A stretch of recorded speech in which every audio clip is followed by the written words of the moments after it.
Good evening and welcome to another edition of Special Assignment. I'm your host, Ashraf Garda. In tonight's episode, we investigate allegations by sex workers in Rustenburg who claim that one of their colleagues was killed at the hands of police. This is one of a growing number of allegations by sex workers countrywide who say they're harassed, threatened or attacked by police on an almost daily basis. There's been renewed calls to decriminalize the industry, and advocates say this will ensure safer working conditions for sex workers. But as producer Amos Pacho found out, removing the stigma will be no easy task. Cold nights on the streets, brutal police officers and dangerous criminals. These are the day-to-day realities of sex work industry. What is it going to take for you? More sex workers to die? More sex workers to be arrested by police? To be pepper sprayed and not to see afterwards, see properly? Sex work is punishable under the South African criminal law, and the police are not compromising. The laws of this country are very clear. Sex trade is an illegal act, and perpetrators of such a crime must be apprehended, they must be arrested. Sex workers allege gross harassment and torture by the men in blue and are now demanding full protection by the Constitution.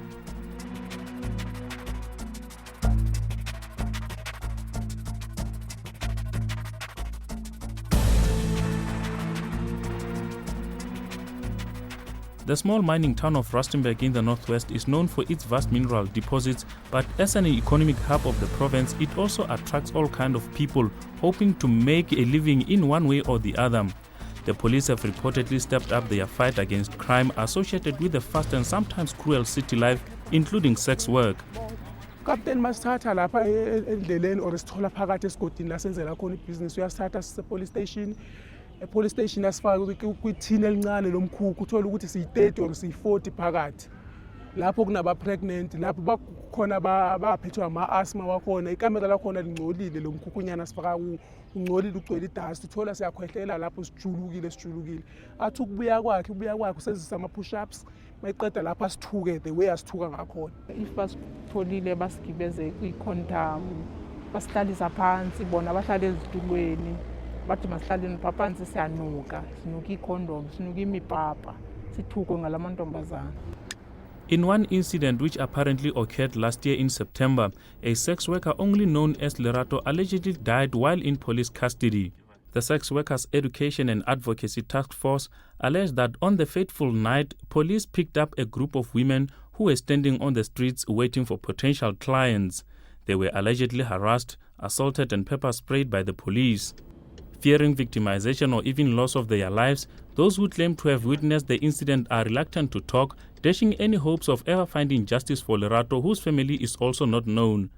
Police authorities have brushed off the alleged death of Lerato, saying they acted upon hearing the news. We then launched our internal investigations to inquire as to if there was any report in any of the police stations, especially in the area of Rustenburg. But we did not receive any information that leads us to that direction. We visited sex worker advocacy group SWAT's offices in search for possible leads about what really happened to Lerato. The organization says when it received the news of Lerato's death, it immediately informed the police authorities as well as the Independent Police Investigative Directorate, but says it is not happy with the response from both organizations as the matter remains unresolved. We convened an emergency meeting in the area to try to get other non-governmental organizations and services involved in responding to the needs of sex workers in the area. We also went there to take statements and to interview the sex workers and to offer them counselling and assistance. And we tried to find out as much as we could about the case so that we could assist the IPID. Unfortunately, we don't think that they responded in a way that firstly fully investigated the case, nor were they as welcoming of our assistance as we were hoping they would be. The Independent Police Investigative Directorate has shrugged off criticism from SWAT, insisting that it did everything possible to get to the bottom of the allegations leveled against the police. Statements were obtained from a number of the sex workers who witnessed this incident. After weeks of investigating, they could not establish that there was indeed a person by the name given who had died, who had been brought to mortuary. They could not establish the family of this person because the statements that they obtained basically said, we know this person, however we met her in the streets. Lerato's apparent death has made headlines. However, to date, there is no indication that the matter can be brought to finality. Could this be an example of many other voiceless and vulnerable sex workers whose fate remains unknown in the streets of South Africa, who suffer endless harassment and torture by the police because their trade remains criminalized? We also traveled to the township of Khayelitsha, which is just a stone throw away from the Western Cape's capital city, Cape Town. It was established in the 1980s by black people, many of whom were looking for employment in Cape Town. Many years later, the informal settlement remains underdeveloped and is home to many informal dwellers struggling to make ends meet. This is Joyce, one of the many residents of this informal settlement, who says her desperation at not finding job opportunities drove her into the sex work industry. After knocking on many doors without help, she says this was the only way she could make money to take care of her children who are still at school. I started this business on 1998 because of what? I was not having a job. I was desperate for a job and I was out of my marriage. One of my friends offering me to do this job. Joyce also alleges to have suffered harassment in the hands of the police. Police, they were abusing me when they arrested me and put me pepper spray. In church office, they beated me with my friend and take all of our clothes. We were naked in front of them. And they searched the back. One of the women police, she was seeing my big painting and just put like this. Show that the big painting for this mama, and the police were laugh. It was a joke. Coming up next, further accusations of police brutality on sex workers.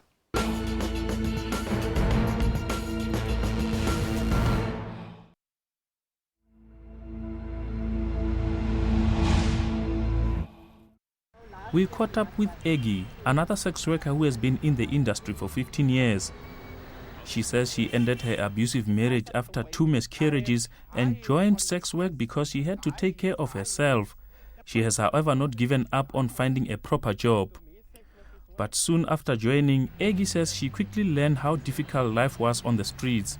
I can have a proper job, but once the employers knows that you are coming from sex work, like they call it prostitution, I call it sex work because to me sex work is work. Because I have to do a lot to please those men that I'm doing sex work with. Eggy says she and others continue to be harassed and victimized by the police. It happened more than 10 years ago and they're still doing the same. They were beating my colleagues and me. They pushed them in the van half naked.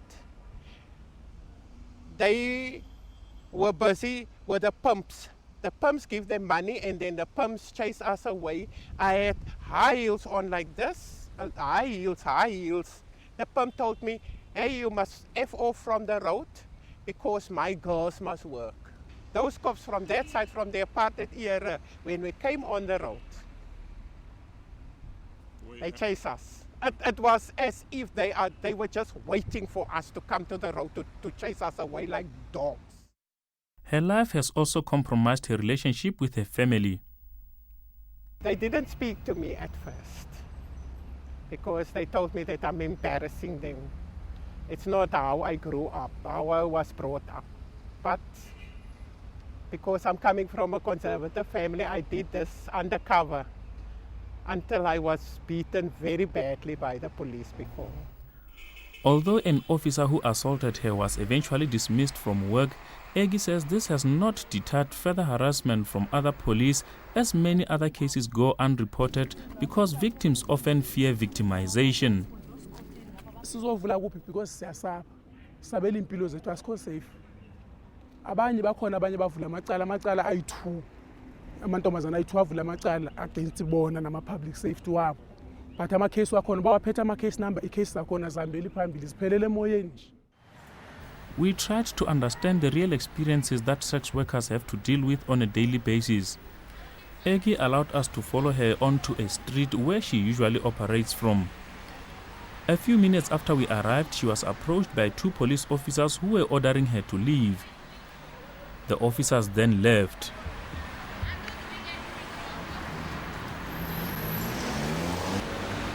They returned afterwards. This time, Eggie says they threatened to arrest her if she did not leave.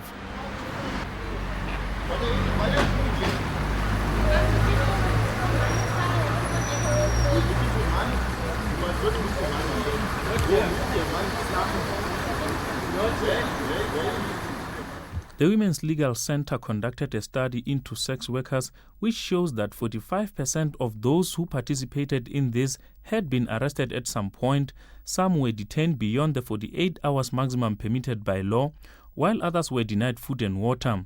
Even more concerning is the fact that 1 in 6 of these women were sexually or physically assaulted by the police. The IPID, tasked with investigating complaints against the police, insists that it is fulfilling its mandate. As the IPID, we take these matters seriously. That is why we investigate those that are reported. In fact, we've had cases where we make arrests and take police officers through the legal processes where they have assaulted or even gone to the extent of raping sex workers. And we investigate these matters. So the only way for something to be done is for these matters to be reported. I think there are, to a certain extent, certain safeguards in our legal system to make sure that as victims, first, they get justice. In what seems to be in direct conflict with the constitutional requirement for recognition of human dignity and that all shall be afforded justice, the police insist that they will leave no stone unturned when dealing with sex workers. If whatever they are identified and they avail themselves as sex workers, we need to enforce the law. The laws of this country are very clear. Sex trade is an illegal act, and perpetrators of such a crime must be apprehended, they must be arrested. Sex workers say this legislation as it stands is in direct violation of their constitutional rights, leaving them emotionally and psychologically scared and unable to cope. Siyakutse emakhoneni sihlala sibhekile nje si-aware ukuthi iquantum or ilo indorondoro banemoto enye beyenze ngamazinki esilver. Sibaleke siyayibheka nje sihleli sibhekile sihleli nje asisebenzi kahle. Noba ungene neclient noba iclient yakhona uyabona ukuthi ibhadala sharp but uzoyitshela ukuthi hey phakama amaphoyisa ayehla because uyasaba. I want to ask the government, what did we do wrong? We are also human beings that are just out there on the street. Why?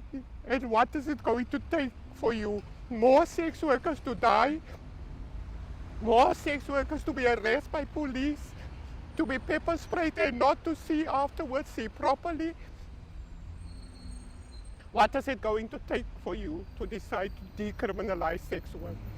So what can be done to safeguard sex workers in a yet unregulated sector?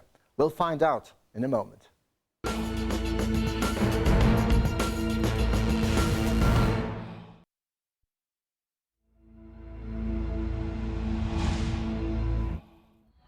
Drugs and alcohol are often associated with sex work, with many using the substance to enable them to cope, at the same time putting their lives at risk. But some sex workers, such as Joyce, have taken the initiative to educate others on the importance of practicing safe sex and maintaining a healthy lifestyle. This condom I give them to practice safer sex, and it's not only condom, we have a boutique bag, we have a female condom, and a replicate and dental gel, and flavor condoms, and the stickers. These stickers we write on our helpline number that we have counselor 24 hours for sexual that is having a problem. However, due to the stigma that is attached to this industry, not everyone is comfortable with external assistance. Joyce often has to walk at night looking to reach as many sex workers as possible, to reach out to them and help wherever possible. Sex workers do not only have to be on the lookout for the police, but in some instances, unscrupulous clients. Estradeni kubuhlungu because uhlangana nekhehle elidakiweyo or uhlangana nomfana alale nawe mayiqeda lapho mengafuni ukuba right ngesikhathi leso nombekele sona leyo 50 rand yakho uyayithatha uyibuyisele emuva lapho uluzile ugumule mahala. Swed believes that the Sexual Offences Act should be amended so as to ensure that sex workers are offered some form of protection. What we're proposing is a decriminalisation of sex work. So in other words, currently all the aspects of the Sexual Offences Act, as well as bylaws that criminalise sex work, be removed. And we're also proposing that affirmative legislation be introduced to protect sex workers and to look at the labour rights of sex workers, for instance, to ensure that current anti-discrimination laws apply to sex work, that sex workers are able to seek assistance when they need it, and that our country responds adequately to the human rights and health needs of sex workers. The Commission for Gender Equality also supports calls for the legislation to be amended. It says in its current form the legislation is in violation of the sex workers' human rights. We're of the opinion that the current legislation effectively undermines the human rights and causes violations of rights and discrimination against sex workers in various fields. Ironically, in the very arena of protection at the hands of the authorities, when we've engaged with sex worker stakeholders, they report that their greatest fear is harassment and abuse at the hands of police themselves. And we see sex workers arbitrarily detained, arrested, harassed, extorted, demands for sexual favours made of them, and in instances where they are victims of crime, where they're abused or raped by a client, they're unable to report that and receive protection of the law because they fear being harassed and experiencing further discrimination. The Commission says it is engaging in discussions to have sex workers' labour rights formalised. If the talk succeeds, sex workers who are attached to agencies, brothels and pimps could be able to take steps against their employers in an event where they are unfairly treated. The Commission is also concerned that process of amending the legislation is taking long. The Law Reform Commission initiated a review and released a discussion paper in 2002. We're hugely concerned that it's 10 years down the line and we're not seeing any legislative reform brought before Parliament. So we're engaging in this debate as well, and we'll be putting a submission before Parliament. We're further working with stakeholders in the sex work sector. We're expecting to receive a formal complaint against existing legislation and the impact that it's having, and we'll investigate that and consider mounting a possible legal challenge as well in the interim.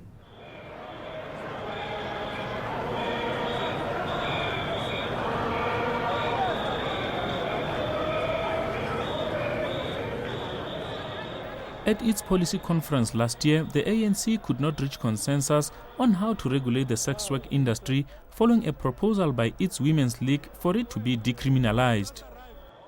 The ANC Women's League says it is working on what it considers the best possible model to deal with sex trade in the country. We feel that full criminalization is not the answer, and it further leads to exploitation.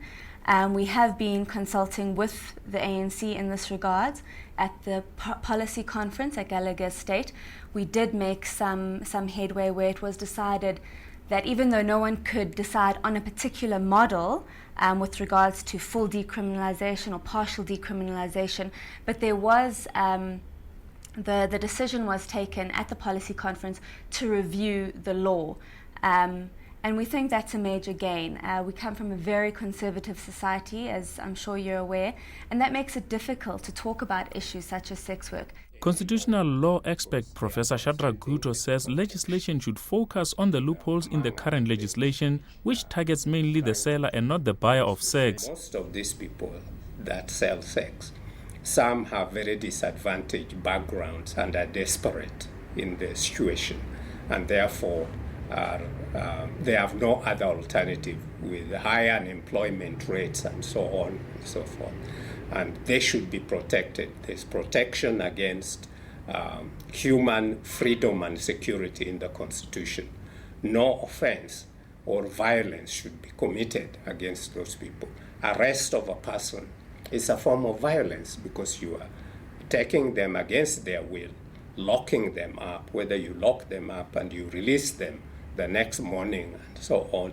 You have already created, violated the constitution of this personal freedom of the person, human security. The issue remains controversial due to the many views of many interest groups who moralizes the discussion around sex trade, and the ANC Women's League acknowledges that this is a stumbling block. There are many different viewpoints that need to be taken into account. Many different people have different experiences or different concerns over these, and we really have to engage those fully. So I think this is a very controversial and a very touchy subject that we can't rush. I mean, we don't want a situation where sex work becomes a career opportunity for young girls. We don't want that situation. But at the same time, we can't see our women being exploited, being harassed, and being victims at the end of the day because of the fact that sex work is fully criminalized. So these are some of the positions that we have to juggle with. Meanwhile, while the debates around sex work are ongoing, it seems the alleged disappearance of Lerato and many others like her who remain unknown and nameless to date will just be another rumor, never to be heard of again.